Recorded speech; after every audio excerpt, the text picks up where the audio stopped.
labula abeerenga agusanyusa naye Allah subhanahu wa ta'ala aliramula abantu nga tabalyazaamaanyiza. ويقولون متى هذا الوعد إن كنتم صادقين. ويقولون متى هذا الوعد bangi bagenda ne boogera nti endagaano y'ekiyama y'essaawa erituuka ddi in kuntum sadiqin singa ddala kye mwogera ge mazima agannama ddala. قل لا أملك لنفسي ضرا ولا نفعا إلا ما شاء الله لكل أمة أجل إذا جاء أجلهم فلا يستأخرون ساعة ولا يستقدمون.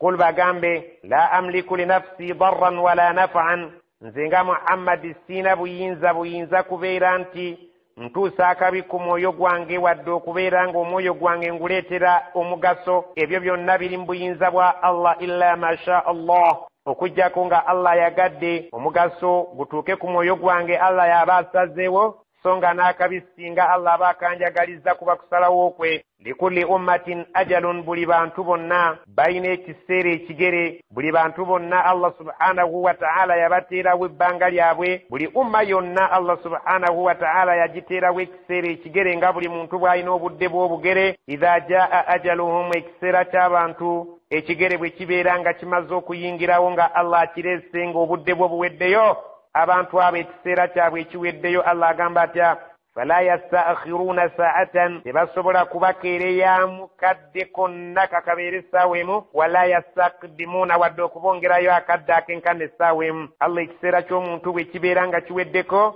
ayingirawo obutereevu, teri kukeereya wadde okwongeramu.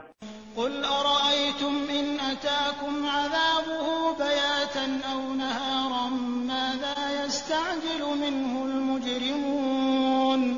قل bagambe batubuulize ra'aytum, njagala mumbuulire mulaba mutya in ataakum adhabuhu bayatan, singa ekibonerezo kya Allah subhanahu wa ta'ala asazeewo okukibaleetera mu biseera ebyekiro, aw naharan, obanga akibaleetedde mu kiseera kya misana. Singa babadde nga Allah asazeewo n'akibaleetera ekiro nga muli mu mayumba gammwe mwebase, ani asobola okumukuba ku nsolobotto? Ani yasobola okumukuba ku mukono n'abeera nga amugaana nti toleeta kibonerezo abantu bakyebase? Aw naharan, obanga asazeewo okukireeta obudde bw'emisana nga muli bize, ani ayinza okubeera nti amwekiikamu amugambe nti abantu bakyakola toleeta kibonerezo? Amakulu nti tewali. Obudde bwonna waaba ayagalira asobola okkireeta, kale bw'aba akisobola abuuza maadha yasta'jilu minhu almujrimun, kakati lwaki abatakkiriza aboononefu bakipakkukira nti kijja oba kijja? Ye bw'aba ayagalidde obudde bwonna akireeta, bw'aba tayagadde akiwa obudde, temusaanye kubeera nga mubuukana munwe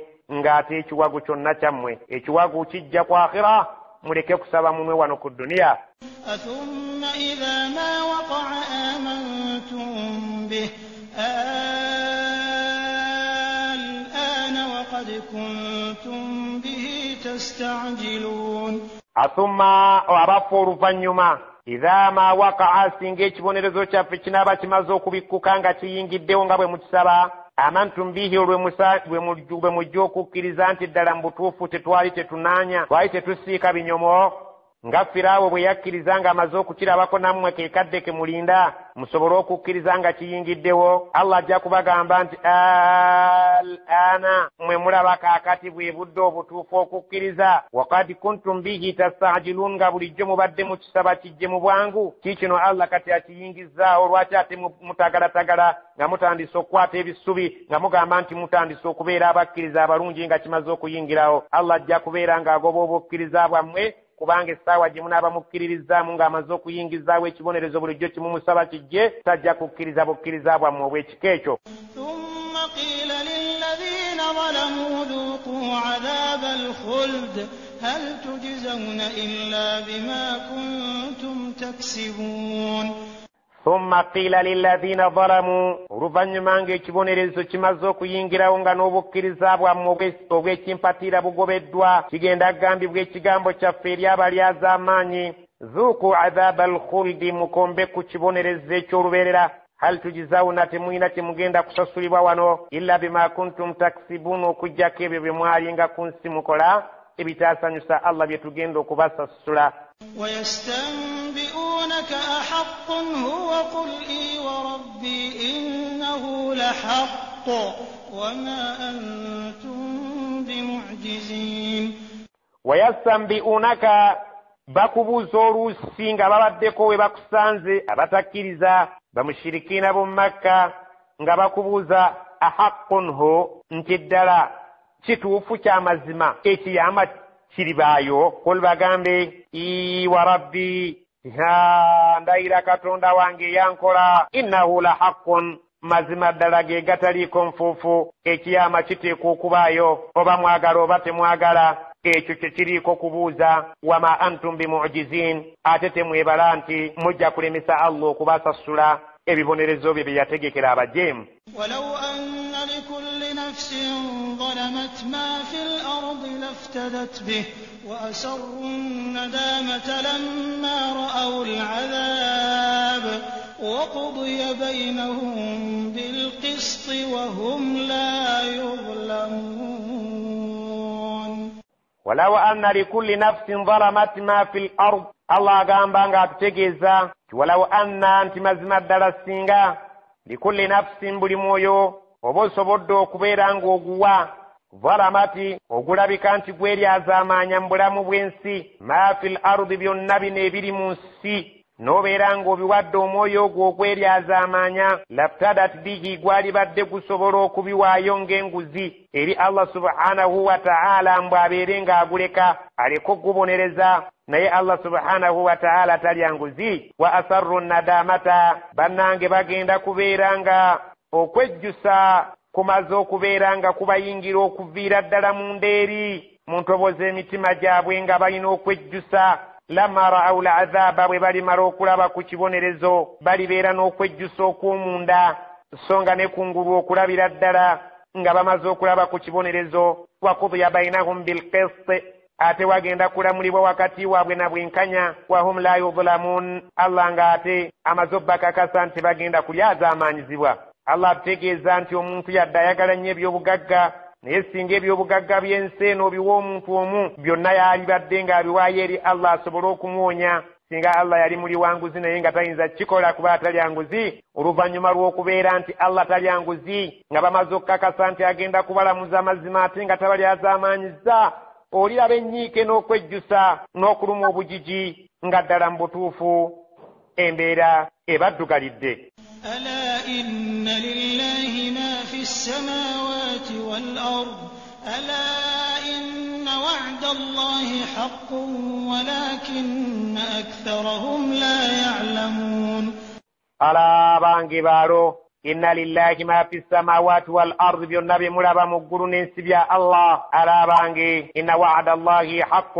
إن دقانو ذا الله ذا مزما bw'agamba nti ejjana gyeri mazima bw'agamba nti omuliro gye guli mazima endagaano katonda zaatulaganyisa zonna mazima meereere walakinna aktharahum la ya'lamuun eky'omukisa omu by'abasinga obungi tebamanyi nti Allah subhanahu wa ta'ala byatulaganyisa mazima balowooza nti bintu byakusaaga bintu byakusiika binyomo Allah subhanahu wa ta'ala agamba nedda huwa yuhyi wa yumiitu wa ilayhi turja'un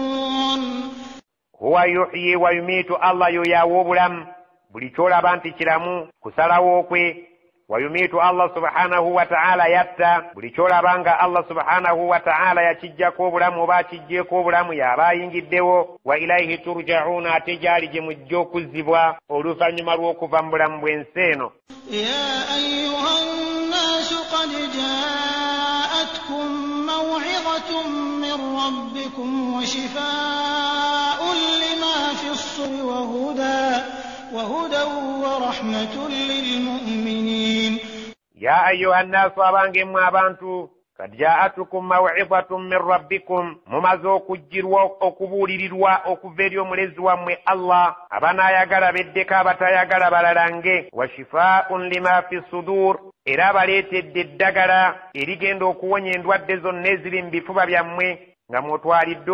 obunnanfuusi nga mwotwalidde obukaafiiri mwotwalidde ensaalwa mwotwalidde byonna kakiki eddagala erigenda okubeera nga libavumula kungulu ne munda ye Qur'ani eno wa hudan ngate ebaletedde obulungamu buli anagyekwata kajja kuwangaala mu mpangaala ennungi wa rahmatun ate ng'ejja kumutuusa awali okusaasira kwa Allah naye lilmu'miniina abajja okubifuna ebyo byonna be banaaba abakkiriza bajja kuganyulwa mu kubuulirira kwayo so nga n'eddagala bajja bisangamu ate n'obulungamu ate bijja okubatuusa awali okusaasira kwa Allah. Qul bifadlillahi wa birahmatihi fabidhalika falyafrahu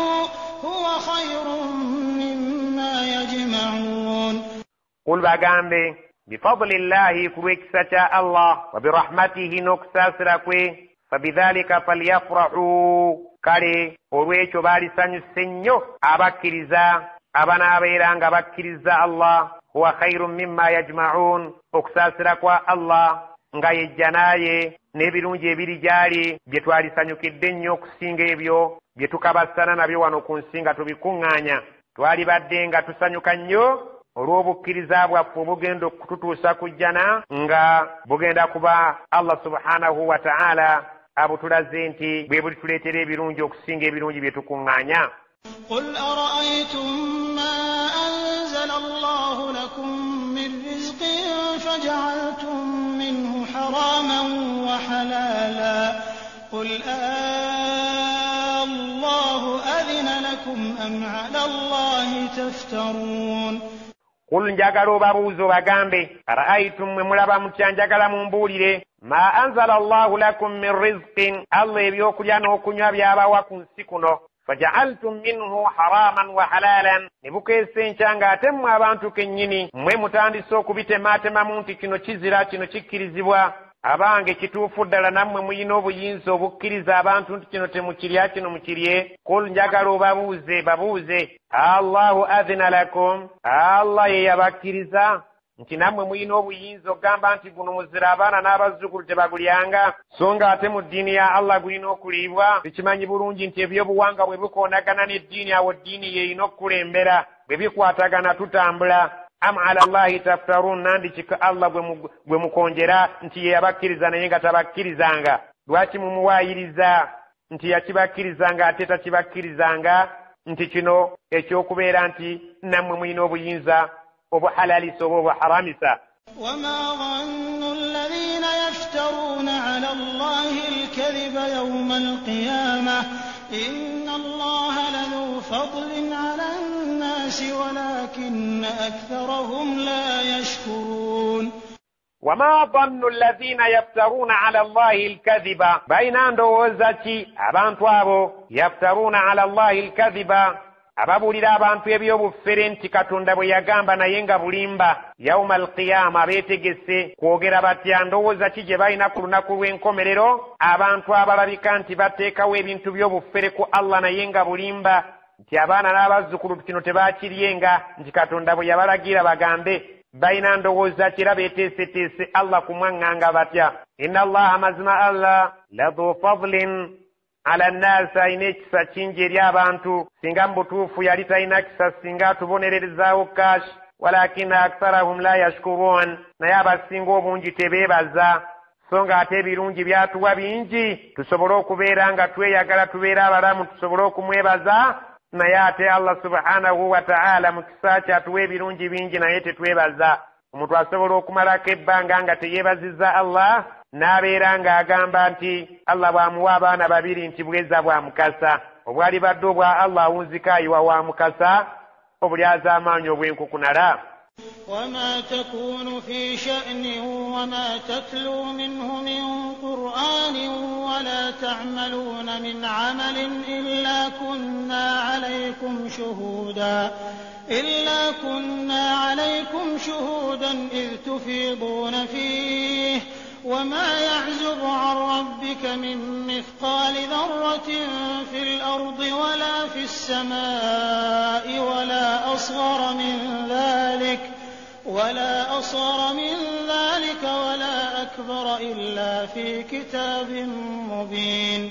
وما تكون في شأن وما تتلو منه من قرآن ولا تعملون من عمل. الله سبحانه وتعالى تتجيزا embeera zaffe zonna ng'abantu wama takunu fi sha'nin temwina mbeera yonna gye mubeeramu nga muli ku nsonga nga nkulu wama tatlu minhu min qur'anin temwina we musomera qur'ani wonna nga we muba mutudde wala ta'maluna min amalin temwina mulimu gwonna gwe muyinza kukola illa okujjako kunna alaykum shuhudan tubeera nga we mukolera ebintu ebyo naffe weetuli tulaba ng'abajulizi kuba ebyo bye mukola istufiduna fihi mu kiseera we mubeera nga mubbinkidde mu mulimu ogwo oba gwa kusoma Qur'an oba nga waliwo ensonga enkulu eteesebwako oba omulimu gwonna oguba gukolebwa mu mirimu gyonna tubeerawo nga weetuli ababaka baffe nga bawandiika istufiduna fihi mu kiseera we mubeerera bize mugwo wama ya'zubu an rabbika tewaliwo kiyinza kubeera nga kyekweka ku Allah subhanahu wa ta'ala nti tasobola kukitegeera min mithqali dharratin fil ardi kibeere nga kizitowa ng'empeke y'akalo wano mu nsi wala fi samaa'i kibeere nga kiri mu ggulu eyo wala asghara min dhalika kibeere nga kitono okukira empeke kibeere nga kitono ku mpeke y'akalo wala akbara oba kinene okusinga empeke y'akalo illa fi kitabin okujjako nga kiri mu kitabo kyaffe mubiin kiri ekinyonnyola akawonvu n'akagga ekya lawhil mahfuz buli konna akakolebwa weekali kawandiikibwa dda nga tekannaba nakubeera nti katuuka eno ewammwe mukakole ala inna awliya allahi la khawfun alayhim wala hum yahzanun ala bange inna awliya allahi mazima mikwano gya Allah la khawfun alayhim tebalibeera na kutya ku ssaawa y'okufwa tebasobola kubeera nga batya gye balaga kubeera balinawo enteekateeka emala wala hum yahzanuuna ate tebasobola kubeera nga banakuwala oluvannyuma lw'okubeera nga bava mu ntaana zaabwe tebagenda kunakuwala so nga ate era tebagenda kunakuwalira bino bisigadde ku nsi gye balaga tebatyayo balinawo entandikwa so nga ate ne gye bava tebalinayo bweraliikirivu kubanga abadde abalabirira bakakasa nti asobola okubeera nga abasigadde abalabirira nga bw'abadde alabirira bo alladhina amanu wa kanu yattaqun